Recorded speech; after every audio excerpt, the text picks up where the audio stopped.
جب آدمی ایمان کی لذت و حلاوت اپنے اندر محسوس کرنے لگ جاتا ہے تو اس کا مطلب ہے کہ اب اس کا ایمان محض تصدیق اور اظہار کے کلمات تک نہیں رہا، بلکہ ایک زندہ حقیقت بن کر اس میں رچ بس گیا ہے۔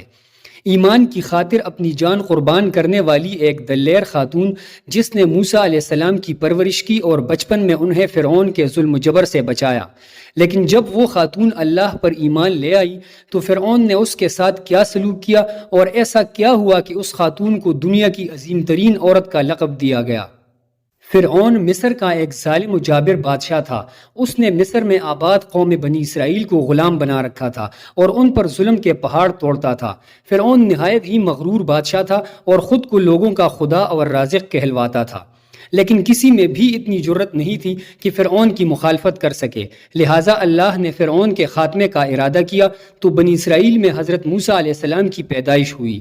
جب موسیٰ علیہ السلام کی پیدائش ہوئی تو ان دنوں فرعون نے اپنے سپاہیوں کو یہ حکم دے رکھا تھا کہ بنی اسرائیل میں جو لڑکا بھی پیدا ہو اسے قتل کر دیا جائے۔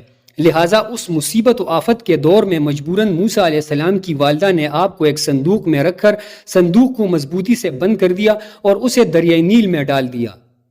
دریا سے نکل کر ایک نہر فرعون کے محل کے نیچے بہتی تھی۔ اللہ کی قدرت یہ ہوئی کہ یہ صندوق دریائے نیل سے بہتے ہوئے اس نہر میں چلا گیا۔ اس وقت نہر کے کنارے فرعون کی بیوی آسیہ بنت مزاحم بیٹھ کر نہر کا نظارہ کر رہی تھی۔ آسیہ ایک خوبصورت اور نیک دل خاتون تھی اور وہ کسی بیماری سے شدید تکلیف میں تھی۔ فرعون نے اس کا بہت کچھ علاج کرایا تھا مگر وہ ناکام رہا۔ کہتے ہیں کہ کاہنوں نے اسے بتایا تھا کہ اے فرعون، ہم پیشن گوئی کرتے ہیں کہ اس دریا میں سے ایک آدمی تیرے محل میں داخل ہوگا، اگر اس کے منہ کی رال اس بیمار خاتون کے جسم پر ملی جائے گی تو اسے شفا مل جائے گی۔ چنانچہ جب نہر میں بہتے اس صندوق پر آسیہ کی نظر پڑی تو اس نے ملازمین کو اسے نکالنے کا حکم دیا۔ جب اس صندوق کو پانی سے نکالا گیا اور اسے کھولا گیا اور ملکہ نے اس بچے کو دیکھا تو اسے یوں محسوس ہوا کہ ایک بجلی سی چمکی ہے جس نے اس کے دل کو منور کر دیا ہے۔ آسیہ کے دل میں اس بچے کی محبت نے گھر بنا لیا۔ اس بچے کا لعاب دہن جیسے ہی ان کے ہاتھوں پر پڑا تو انہیں شفا مل گئی۔ فرعون کی بیوی آسیہ کی بدن سے کوئی لڑکا نہ تھا اور وہ بے اولاد تھی، لہٰذا اس پاک دل خاتون کی ممتا جاگ اٹھی اور اس نے موسیٰ علیہ السلام کو گود لے لیا۔ اس طرح اللہ کی قدرت سے موسیٰ علیہ السلام کی پرورش اسی فرعون کے محل میں ہوئی جس نے آپ علیہ السلام کے ہاتھوں سے ہلاک ہونا تھا۔ دراصل لفظ فرعون اس دور میں مصر کے بادشاہ کا لقب ہوا کرتا تھا۔ موسیٰ علیہ السلام کے قصے کے سلسلے میں دو فرعونوں کا ذکر آتا ہے، ایک وہ جس کے زمانے میں آپ پیدا ہوئے اور جس کے گھر میں آپ نے پرورش پائی، اور دوسرا وہ جس کے پاس آپ ایمان کی دعوت اور بنی اسرائیل کی آزادی کا مطالبہ لے کر گئے تھے اور جو سمندر میں غرق ہو گیا۔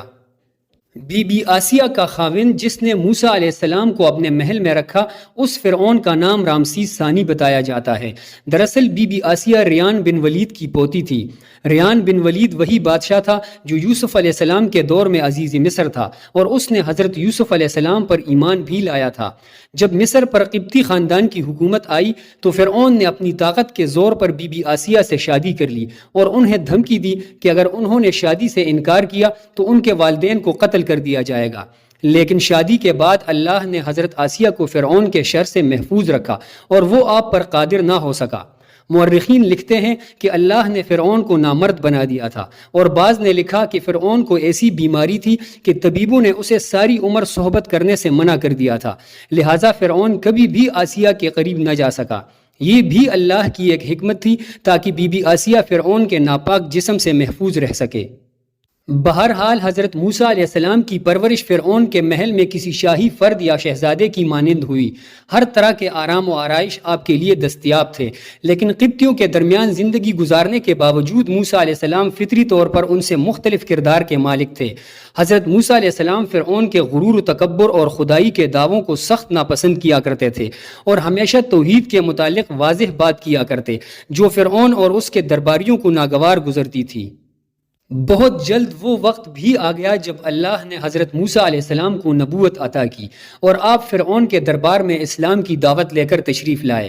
اس وقت فرعون کے مطالبے پر جادوگروں اور موسیٰ علیہ السلام کے درمیان سحر کا مقابلہ ہوا، جس میں حضرت موسیٰ علیہ السلام کی عصا حقیقی سانپ میں تبدیل ہو گئی اور جادوگروں پر حق واضح ہو گیا کہ یہ اللہ کے سچے رسول ہیں جنہیں ہماری ہدایت کے لیے بھیجا گیا ہے، جبکہ فرعون اپنی انا اور غرور پر قائم رہا اور موسیٰ علیہ السلام کی دعوت کا انکار کر دیا۔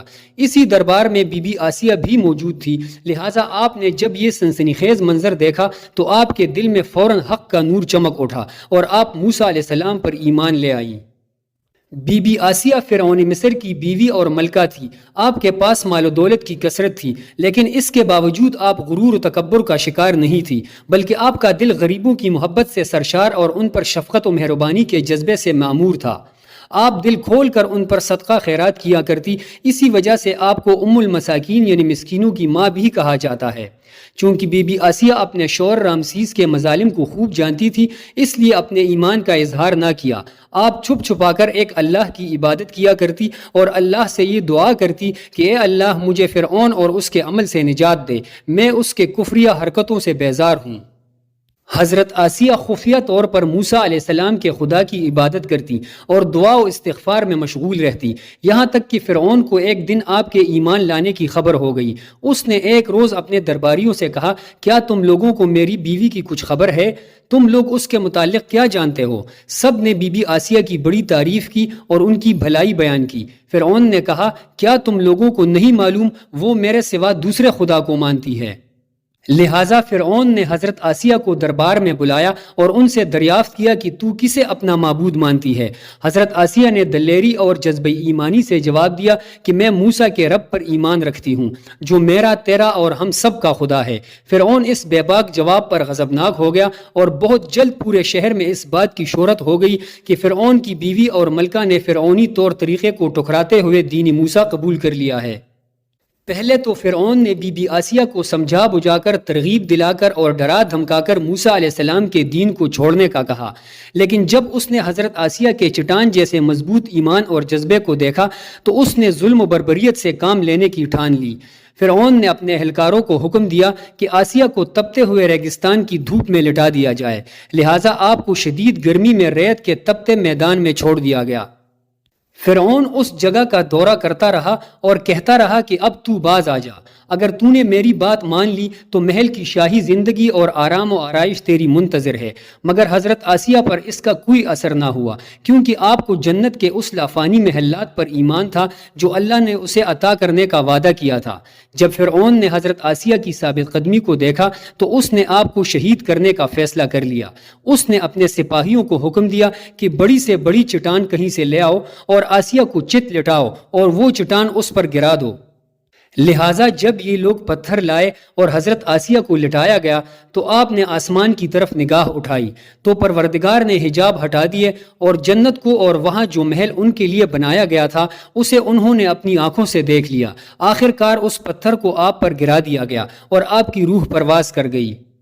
حضرت آسیہ کے فضائل احادیث مبارکہ میں کچھ ان الفاظ سے آئے ہیں کہ رسول اللہ صلی اللہ علیہ وآلہ وسلم نے فرمایا، مردوں میں سے تو بہت سے درجے کمال تک پہنچے، لیکن عورتوں میں سے سوائے فرعون کی بیوی آسیہ اور عیسیٰ علیہ السلام کی والدہ مریم بنت عمران کے اور کوئی عورت درجے کمال تک نہیں پہنچی۔